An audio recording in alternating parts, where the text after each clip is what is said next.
But my own view as a member of a liberal church, and I find myself an out-and-out kind of liberal on the one hand and a profoundly convinced religious believer on the other.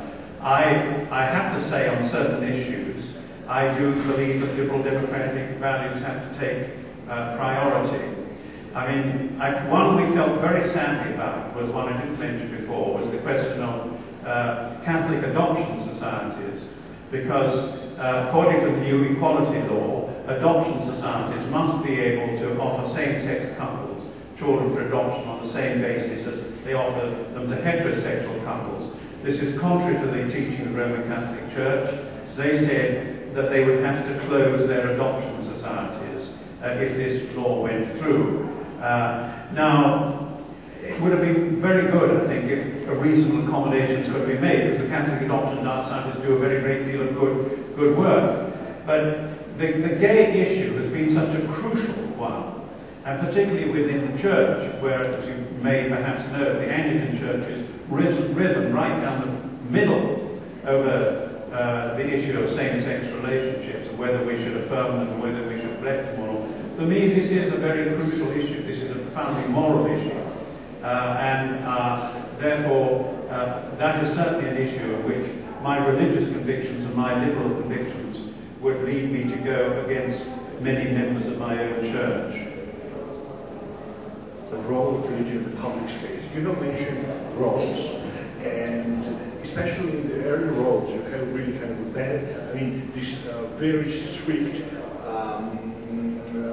let's say, solicitation that religious argument should be translated into secular language in order to be heard.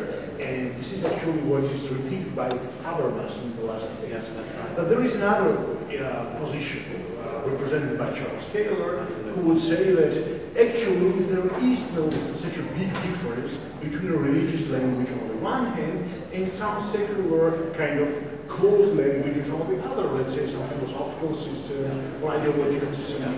What would be your position on that? Would you be for a strict separation of the religious argumentation? For example, let's say the German example. In Germany, if a bishop argues something, as far as I understand, he never argues by referring to Jesus, he will always argue by referring to morality. So, because actually this is what is accepted within Germany as legitimate argument. So, what will be your position? I think my position would be the same one as the German bishop, because standing myself within the Catholic tradition of thinking, I'm an Anglican, but I stand within the Catholic thinking of, I'm a believer in natural law. I mean, not in the old-fashioned sense, but I believe that all human beings, by virtue of their humanity, have the capacity for moral discernment. This is a bit fundamental assumption about all human beings, whatever they believe or they don't believe. And one of the expressions of this is that from the early days of the Christian Church, it had no qualms about taking over not only the best classical culture, the best classical philosophy, but also the best of the Greco-Roman moral ideas. If you look at a person like, there's a remarkable letter from Jerome, the great 4th century biblical scholar, to young priests saying that what I want you to observe above everything else is prudence, courage, and the 4 classical virtues, not the New Testament virtue. So the Church has always been very happy about taking into itself and baptizing the best virtues that belong to human discourse and serves up. Now, this does not mean to say that my own religious view doesn't go into this. Very good example for me was the debates we've had in the House of Lords, our second chamber, on whether assisted dying should be legalised. It's a very big debate in England as to whether people towards the end of their life, and extremists, should be able to ask a doctor to end their life, or to be asked to be given pills to end their life. We've had some extremely good debates in the House of Lords, with a lot of very religious people arguing there. But they weren't arguing about what God said or what the Bible said or what Quran said.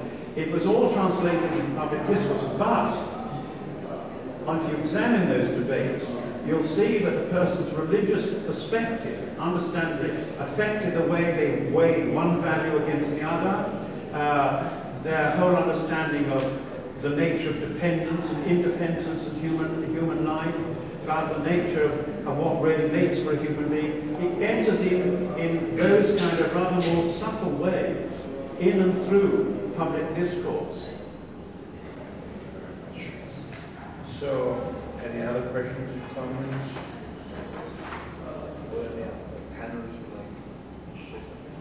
I'll just make one, if I could take up just one point you made earlier on, because I was very interested when you said that the new law allowing for religious associations, and therefore public entities in public law, didn't seem to have the support of the country as a whole. And this brought to my mind the important fact that democracy, of course, is not simply about carrying out the will of the people. It is about elected representatives using their own judgment. And we have a good example of this in England. We've had it for the last 60, 100 years. Because if you put it to the general populace, there would be very strong support for capital punishment. But no party for the last 40 or 50 years has voted for it. They've used their own judgment. And therefore, the government, in going against the popular will on this paper, using its judgment, seems to me have exercised their proper democratic responsibility, which is not always simply to follow up the will of the populace, which might be very discouraging.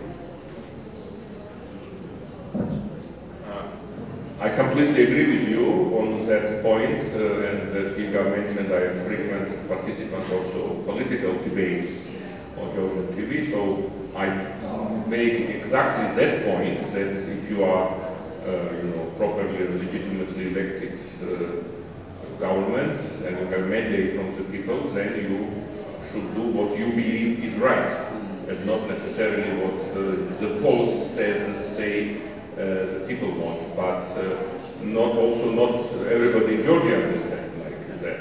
I think most people, not most, I don't know, most people, but many people in Georgia would say it's undemocratic to do a thing which obviously majority doesn't like. And actually it kind of required the consensus among the elite, political class, which is lacking in Georgia. But I think this is a fine point to end our discussion. Many thanks to our panelists for wonderful presentations and very interesting discussions, and thank you. But the program, the program goes on, I suppose, so the next exhibition is there, the other activities there, so enjoy the European days. Thank you.